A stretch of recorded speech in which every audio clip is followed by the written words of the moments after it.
नमस्कार, मैं अस्मा खान, प्रवक्ता सूरज प्रसाद राजकीय बालिका इंटर कॉलेज झांसी से आपका इतिहास की कक्षा में स्वागत करती हूँ। तो बच्चों, आज हम पढ़ने जा रहे हैं इतिहास में अपना 8वां अध्याय। 8वां अध्याय किसान, जमींदार, राज्य कृषि समाज और मुगल साम्राज्य।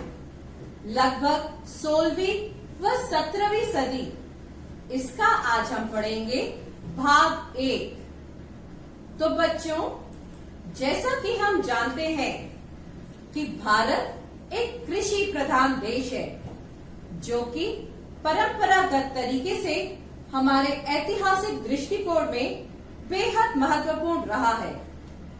तो बच्चों, हम यहाँ बात कर रहे हैं 16वीं और 17वीं सदी की। इस समय लगभग 85% लोग गांव में रहते थे। कृषि से ही लोगों के बीच सहयोग, प्रतियोगिता और संघर्ष के रिश्ते बने थे और इन्हीं रिश्तों से समाज बनता है। तो जब हम बात कर रहे हैं 16वीं सदी की, तो ये वही समय है जिस समय भारत में मुगल साम्राज्य की स्थापना हुई और मुगल राज अपनी आमदनी का एक बहुत बड़ा हिस्सा कृषि उत्पादन से ही उगाता था। राज्य के नुमाइंदे, राजस्व वसूली करने वाले, हिसाब रखने वाले, ये सभी समाज पर नियंत्रण रखने की कोशिश करते थे। हालांकि बहुत सी नकदी फसल बाजार में बेचने के लिए उगाई जाती थी, जिसके परिणाम स्वरूप व्यापार, मुद्रा, बाजार, गांव से जुड़े ये सारे इलाके ग्रामीण इलाकों से धीरे धीरे शहर की तरफ जुड़ते चले गए। तो बच्चों, अब हम जान लें कि इस भाग का हमारा उद्देश्य क्या है। इस भाग को पढ़ने के बाद आप छात्र व छात्राएं निम्नलिखित बातों को जानने में सक्षम होंगे। वे कौन सी हैं? समकालीन किसान व कृषि उत्पादन के बारे में, किसान व उनकी जमीनों की जानकारी, सिंचाई और तकनीकों के साधन के विषय में, फसलों की विभिन्न उगाही के बारे में, कैसी कैसी फसलें रही, क्या क्या उगाया गया, ग्रामीण समुदायों व उनके सामाजिक जीवन के बारे में, कैसा जीवन था, जातिवाद, ग्रामीण माहौल और पंचायत व्यवस्था के बारे में, ये सारी जानकारियां हमें प्राप्त होगी इस अध्याय में पढ़ते समय। तो सबसे पहले बच्चों हम देखते हैं किसान व कृषि उत्पादन के बारे में। खेतीहर समाज की बुनियादी इकाई गांव है, जिसमें किसान रहते थे। अब किसानों के क्या कार्य थे? किसानों के कार्य क्या रहेंगे? जमीन की जुताई, बीज का बोना, फसल पकने तक पर कटाई करना। तो ये सारे कार्य जो थे किसानों के, ये साल भर, वर्ष भर करते रहे और जब उन्हें समय मिलता था तब वे साथ में कुछ अन्य कार्य करते थे, जैसा कि वस्तु उत्पादन जैसा कार्य, जैसा कि शक्कर, तेल इत्यादि, इन सब का उत्पादन में कार्य करना। तो ये थे किसानों के कार्य। भारतीय कृषि के लिए भौगोलिक क्षेत्र की विविधताएं भी थी। अब विविधताओं के बारे में हम जब बात कर रहे हैं तो कैसी? जैसे कहीं कहीं बड़े बड़े मैदान थे, कहीं सूखी जमीन, पहाड़ियों वाले इलाके थे, जंगलों से घिरे मैदान थे, कहीं सूखा था, कहीं पानी था। तो ये किस तरीके की भौगोलिक विविधताएं थी। अब हम देखते हैं, जब हम बात कर रहे हैं विविधताओं की, किसानों के बारे में, अब इन सब की जानकारी के भी कुछ स्रोत हैं। तो जब हम स्रोतों के बारे में बात कर रहे हैं, तो ये स्रोत हमें कहाँ से मिलते हैं? आईने अकबरी एक महत्वपूर्ण दस्तावेज के रूप में। हालांकि किसान अपने बारे में स्वयं नहीं लिखा करते थे। इनकी जानकारी का स्रोत एक ऐतिहासिक दस्तावेज रहते थे, जो कि मुगल दरबार की निगरानी में लिखे गए थे। इनमें से एक सबसे महत्वपूर्ण उदाहरण है आईने अकबरी का, जो कि एक बेहद महत्वपूर्ण ग्रंथ था। जिसकी रचना अकबर के दरबारी कवि अबुल फजल ने की थी। अबुल फजल अकबर के 9 रत्नों में से एक थे। अब हमें देखते हैं कि आईने अकबरी से हमें क्या जानकारी मिलती है। खेती की नियमित रूप से जुताई करने के बारे में हमें पता चलता है। राज्य के अधिकारियों द्वारा राजस्व वसूली करने के बारे में, किस तरीके से राजस्व तय किया जाता था, कैसे वसूला जाता था। राज्य व ग्रामीण सत्ताधारी यानी कि जमींदारों के बीच जो संघर्ष होते थे, जैसे जैसे मतलब जो किसान रहे हैं, जमींदार रहे हैं, उनके संघर्ष पहले भी रहे और बाद में भी रहे, उन सब की जानकारी। उसके साथ साथ आगे हम देखेंगे कि ये जो जानकारी है ये बिल्कुल सीमित है। जैसे कि यदि हम अगर बात करें तो बंगाल राज्य की तरफ जब हम जाते हैं तो हमें इनकी जानकारी नहीं मिलती है। जानकारी मतलब किसानों के बारे में या उनसे संबंधित किसी भी संघर्ष, इन सब की जानकारी हमें इसमें नहीं मिलती थी। इसमें जो जानकारियां मिली वो केवल ऊपर की दृष्टि, तो इसके अलावा भी अन्य स्रोत भी प्राप्त हुए। अन्य स्रोत जैसे कि गुजरात, महाराष्ट्र और राजस्थान से मिलने वाले स्रोत और साथ ही साथ ईस्ट इंडिया कंपनी के दस्तावेजों से भी प्राप्त जानकारी हमें मिली है। ये सभी स्रोत किसान, जमींदार और राज्य के बीच हुए विवादों के बारे में जानकारी देते हैं। क्या क्या विवाद हुए, कैसे किसान और जमींदार आपस में टकराए, क्या हुआ, ये जानकारी मिलती है।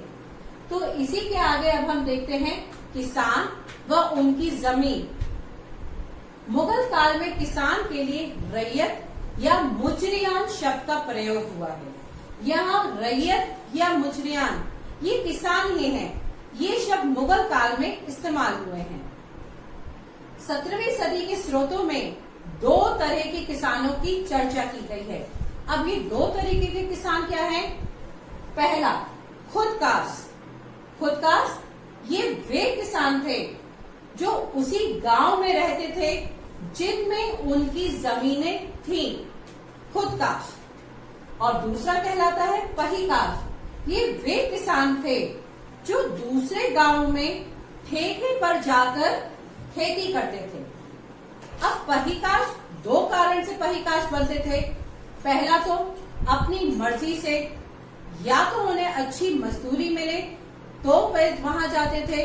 जैसा कि एक उदाहरण हम देख लें, कोई व्यक्ति है गांव ए में रहता है, उस गांव में उसे 200 रुपए मजदूरी मिलती है और वहीं गांव बी में उसे 250 रुपए मजदूरी मिलती है, तो वह आदमी अपनी मर्जी से गांव बी में जाकर खेती करता है। और दूसरा क्या कारण होता था पहिकाश बनने का? या तो किसी जगह अकाल या भुखमरी अगर आ जाती थी तो जहाँ सही जगह होती थी, जहाँ ऐसा नहीं था, वो वहां जाकर खेती करता था। ये था पहिकाश। खेती व्यक्तिगत मिल्कियत के सिद्धांत पर लागू थी। यहाँ पर हमें मिल्कियत शब्द को जानना अति आवश्यक है। मिल्कियत का मतलब किसानों का भूमि पर स्वामित्व या मालिकाना हक, जो उनकी सामाजिक प्रतिष्ठा को दर्शाता था, ये कहलाता है मिल्कियत। तो ये आपने जान लिए किसान कितने प्रकार के थे। अब हम देखते हैं सिंचाई और तकनीक। सिंचाई और तकनीक के लिए क्या सबसे ज्यादा जमीन की तो बहुत अधिक मात्रा थी, काफी जमीन थी, अधिकतम मजदूरों की मौजूदगी भी थी, मजदूर भी बहुत थे, जिसका उदाहरण हमने अभी देख लिया है, जैसा कि पहिकाश। साथ ही साथ किसानों की गतिशीलता भी थी, वे बड़ी गति से कार्य करते थे। अब ये सारे कारक क्या हुए? इन कारणों की वजह से कृषि का लगातार विस्तार हुआ, कृषि और ज्यादा बढ़ी। अब देखिए 40 इंच से ज्यादा वाले बारिश के जो इलाके होते थे, क्षेत्र होते थे, वहां चावल, और उससे कम वाले क्षेत्रों में गेहूं, बाजरा, ज्वार आदि इन सब की खेती होती थी। ये था बारिश पर कैसे वो डिपेंडेंट थे। भारतीय मानसून कृषि की रीढ़ था। ये बहुत जरूरी है। पहले भी था और आज भी है। कुछ फसलों की अधिकतम सिंचाई के लिए कृत्रिम उपाय बनाए जाते थे। अब कृत्रिम उपाय ये कैसे? आर्टिफिशियल उपाय, जो किसान खेती करते थे उसे खेती करने के लिए सिंचाई या कुछ साधन की तकनीक अपनाते थे। वो किस में बताया गया है? ये बाबरनामा में बताया गया है। इसका वर्णन मिलता है। बाबरनामा जो कि बाबर की आत्मकथा है, इसमें सिंचाई के स्रोतों का वर्णन मिलता है। इसे हम एक चित्र के माध्यम से देख लेते हैं। ये चित्र है और इस चित्र में ये जो दिया गया है बीच का भाग, ये रहट कहलाता है। आज भी कई गांव में कहीं कहीं इसकी संरचना हमें देखने को मिलती है। ये कुओं से पानी निकालने की तकनीक दर्शाता है। ये था रहट। तो अब हम देखते हैं फसलों की भरमार। तो कृषि की लगातार उत्पादन से फसलों की भरमार हुई, बहुत फसलें हुई। और मौसम के दो मुख्य चक्र के दौरान जो खेती की जाती थी वे मुख्यतः कैसी थी? एक खरीफ और दूसरी रबी। पूरे साल भर में ये दो फसलें अवश्य ही उगाई जाती थी। बारिश की अधिकता वाले क्षेत्रों में साल में कई जगह ऐसी थी जहां 3-3 बार भी खेती की जाती थी। अधिक बारिश थी तो खेती भी ज्यादा होती थी। इसी के साथ हम आईने अकबरी के अनुसार देखें तो आगरा प्रांत में 39 और दिल्ली प्रांत में 43 फसलों की पैदावार होती थी। तो ये फर्क था तो क्यों था कि कहीं पे कम कहीं पे ज्यादा? जैसा कि अभी मैंने बताया है कि बारिश के कारण था। बारिश कहीं कम थी, बारिश कहीं ज्यादा थी, उस हिसाब से पैदावार होती थी। अब बंगाल में चावल की 50 किस्में पैदा होती थी। 50 अलग अलग तरीके की वेराइटीज थी चावल की। अन्य स्रोतों में जिनसे कामिल यानी कि सर्वोत्तम फसलें, ये वे फसलें थी जिनसे राज्य को राजस्व प्राप्त होते थे, जैसे कि गन्ना और कपास। ये वो नकदी फसलें होती थी जो उसी समय खेत पे उगाई जाती थी और फिर फौरन बाजार में बेची जाती थी, जिससे राज्य को अच्छा राजस्व प्राप्त होता था। 17वीं सदी में दुनिया के अलग अलग क्षेत्रों से भारत में नई नई फसलें जैसे कि मक्का, टमाटर, आलू, मिर्च, अनानास, पपीता, ये सभी बाहर से भारत आए थे। तो सिंचाई की कृत्रिम तकनीकों के विकास के कारण, यानी कि उनकी आर्टिफिशियल विकास, जो तकनीकें इस्तेमाल की, उनके विकास के कारण, कृषकों के अच्छी स्थिति के कारण, नवीन फसलों को भारत में आने के कारण क्या हुआ? फसलों की भरमार लगातार बढ़ती चली गई। तो अब हम देखते हैं ग्रामीण समुदाय। मिल्कियत किसान की सामाजिक प्रतिष्ठा को दर्शाता था। अभी जैसे मैंने आपको बताया कि मिल्कियत क्या था? किसान का स्वामित्व, जमीन का स्वामित्व यानी कि मालिकाना हक, ये मिल्कियत कहलाता था। अब वह एक सामूहिक ग्रामीण समुदाय का हिस्सा था। जैसे कई थोड़े थोड़े किसान मिलकर उन्होंने क्या करा? समुदाय स्थापित कर लिया, समुदाय बना दिया। अब इस समुदाय के 3 भाग होते थे। वे कैसे? खेतीहर किसान, पंचायत, गांव का मुखिया। अब खेतीहर किसान था क्या? ये वे किसान होते थे जो खेती का काम करते थे, चाहे स्वयं की खुद की जमीन पर करें या दूसरों की जमीन पर करें। ये खेतीहर किसान थे। और जब हम बात करें पंचायत और गांव की मुखिया की, तो अभी हम और इसे विस्तृत रूप में पढ़ेंगे। तो अब हम जहां गांव की बात कर रहे हैं, जब गांव होगा तो कई जातियां व उपजातियां भी होती थी। अब उस ग्रामीण समुदाय में जाति और ग्रामीण माहौल भी था। जाति और उपजाति की वजह से खेती हर किसान कई समूहों में बंट जाते थे। अब कुछ के पास पैसे ज्यादा होते थे, कुछ के पास ज्यादा जमीन होती थी, अच्छी आर्थिक स्थिति थी, तो ये सब लोग किस तरीके से थे? अपने अपनी तरीके से रहते थे। कुछ के पास खेती संबंधी रोजगार था और कुछ अन्य छोटे मोटे कार्य करते थे। और जो छोटे मोटे कार्य करते थे ये लोग बड़े गरीब तबके के थे और साथ ही साथ इनके पास कई तरीके की पाबंदियां थी। ये कई तरीके के ऊंच नीच से घिरे हुए थे, भेदभाव था इनके साथ और साथ ही साथ इन्हें गांव की सीमा से दूर रखा जाता था। पंचायत, अब हम इसी के साथ आगे देखते हैं पंचायतें और मुखिया। पंचायतें मुख्यतः गांव के बुजुर्गों के समूह द्वारा बनती थी।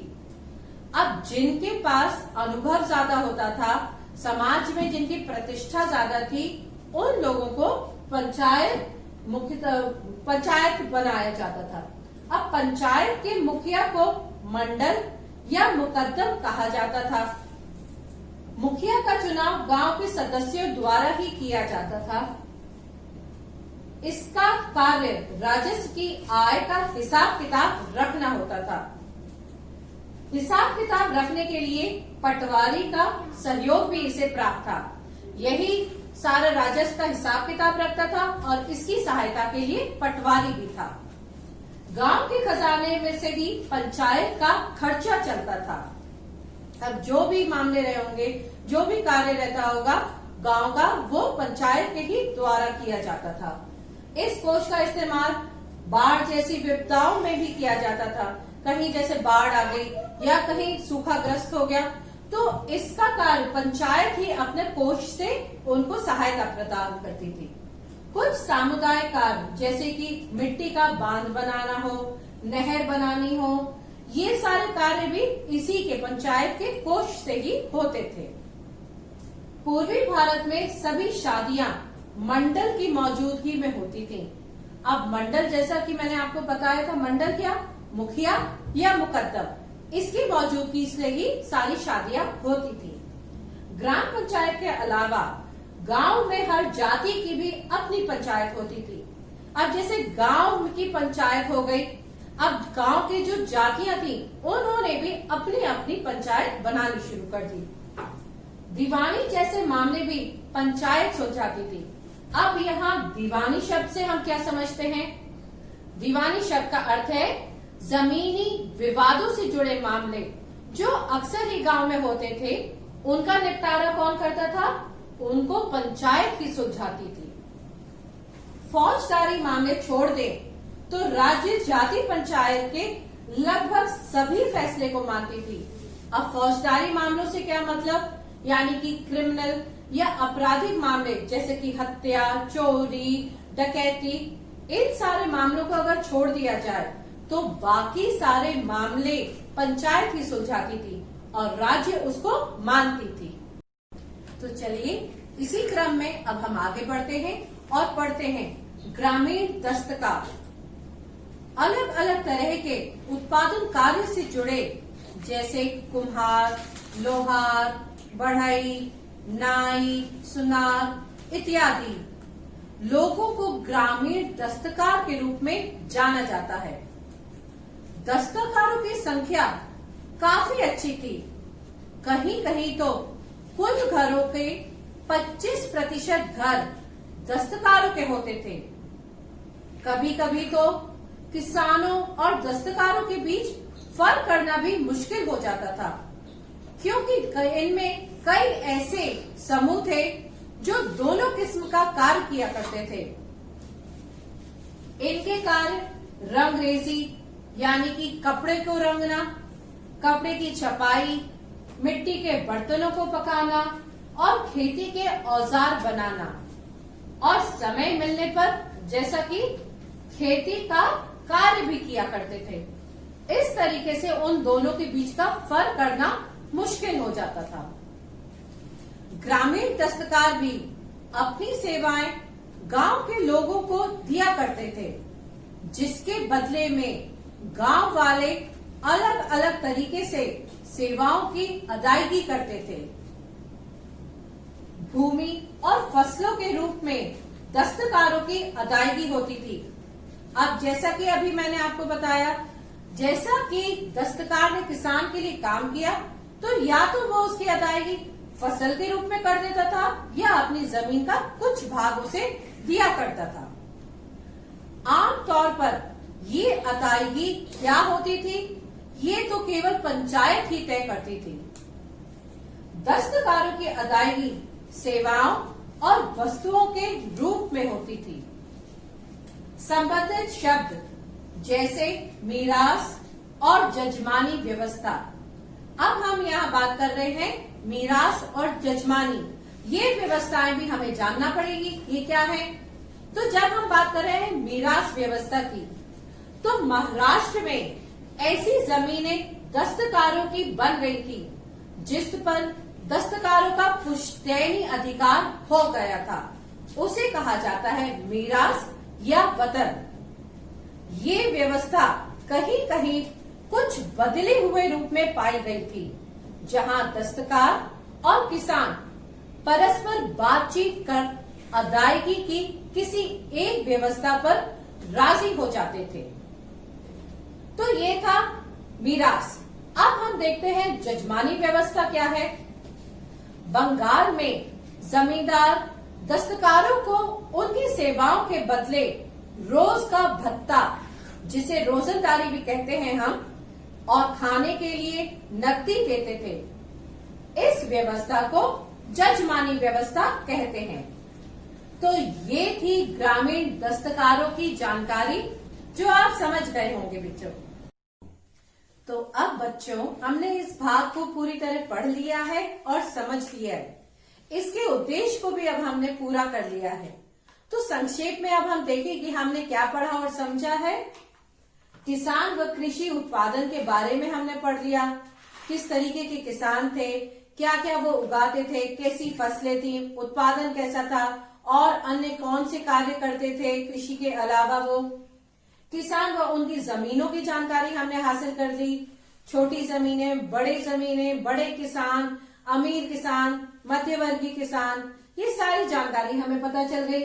सिंचाई और तकनीकों के साधनों के बारे में भी हमें पता चला कि वो कुएं के लिए भी कृत्रिम जो आर्टिफिशियल वो इस्तेमाल करते थे, जैसे कुएं हो गए, टैंक्स हो गए, वेल्स हो गई, नहर हो गई, इन सभी का उन्होंने इस्तेमाल किया इरिगेशन के लिए। फसलों की विभिन्न उगाही के बारे में, कई तरीके की फसल उगाई गई, जैसे राबी, खरीफ फसल, और कहीं कहीं तो 3-3 फसलें भी उगाई गई साल में, जहां अच्छी क्या होती थी, बारिश होती थी। ग्रामीण समुदाय व उनके सामाजिक जीवन के बारे में आपने जाना।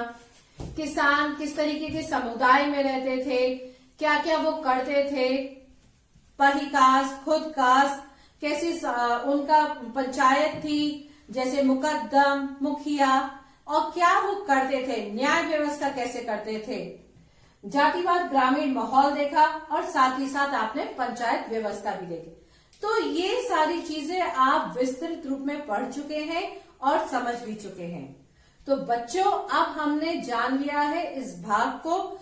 यदि हमारे एग्जाम में कोई प्रश्न आता है तो हमें उस प्रश्न को किस दिशा में उसका आंसर लिखना है, ये भी जानना चाहिए। तो उसका मूल्यांकन एक बार देख लेते हैं। एक एग्जाम्पल के तौर पे मैं इस प्रश्न को लेके आई हूं और किस तरीके का इसका आंसर हम लिखेंगे वो भी देखते हैं। प्रश्न है, कृषि इतिहास लिखने के लिए आईने अकबरी को स्रोत के रूप में इस्तेमाल करने में कौन सी समस्या आई? इतिहासकार इन समस्याओं से कैसे निपटते हैं?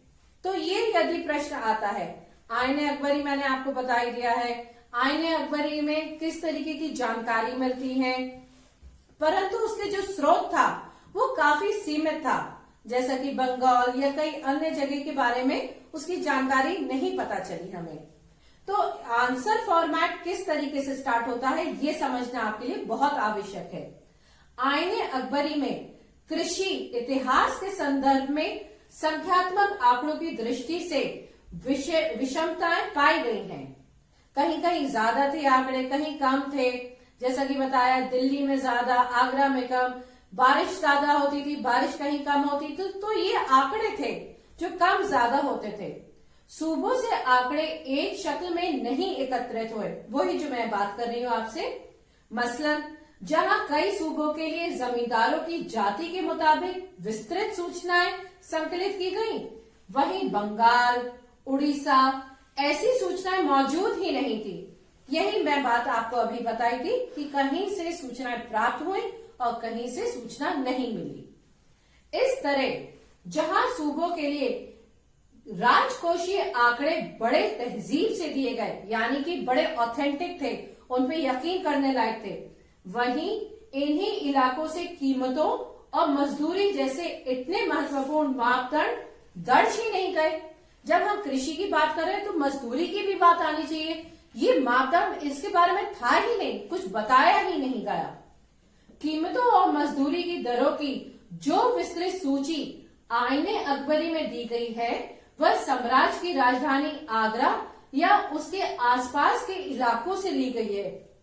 यही कि कहीं से ली गई है और कहीं नहीं लिया गया, उसके बारे में कुछ बात ही नहीं करी है। जाहिर है देश के बाकी हिस्सों के लिए इन आंकड़ों की प्रासंगिकता सीमित रही। इतिहासकार आमतौर पर ये मानते हैं कि इस तरह की समस्याएं अब तब आती हैं जब व्यापक स्तर पर इतिहास लिखा जाता है। आंकड़ों के संग्रह की अधिकता से छोटी मोटी चूक होना आम बात है। इससे किताबों के आंकड़ों की सच्चाई को कम करके आंका नहीं जा सकता। तो ये था प्रश्न और उसका आंसर हम किस प्रकार। तो बच्चों अब हम इस अध्याय के भाग 1 का निष्कर्ष देख लेते हैं कि क्या निष्कर्ष निकलता है। इस अध्याय में हमने ग्रामीण व्यवस्था के बारे में जाना, किसान एवं अन्य वर्गों जैसे दस्तकारों, मुगल काल में सामाजिक एवं आर्थिक स्थिति को क्या दर्शाता था ये जाना। साथ ही हमने ऐतिहासिक स्रोतों की सहायता से समकालीन व्यवस्था के बारे में जानने का प्रयास किया। तो बच्चों आपको ये अच्छे से इसका समझ में आ गया अध्याय में हमने क्या पढ़ा और क्या जाना। इसके साथ साथ अब आपको घर में कुछ होमवर्क भी करना होगा। होमवर्क के लिए एक प्रश्न तो मैं आपको बता चुकी हूँ, उसका उत्तर भी मैंने आपको दे दिया है, समझ आ गया आपको। एक और प्रश्न आप नोट करिए, 16वीं एवं 17वीं सदी में कृषि उत्पादन को किस हद तक महज गुजारे के लिए खेती कह सकते हैं? अपने उत्तर के कारण स्पष्ट कीजिए।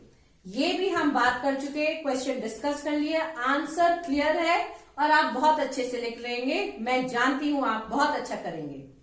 इसी के साथ अब अगले भाग में हमें क्या पढ़ना है ये भी हम जान लें।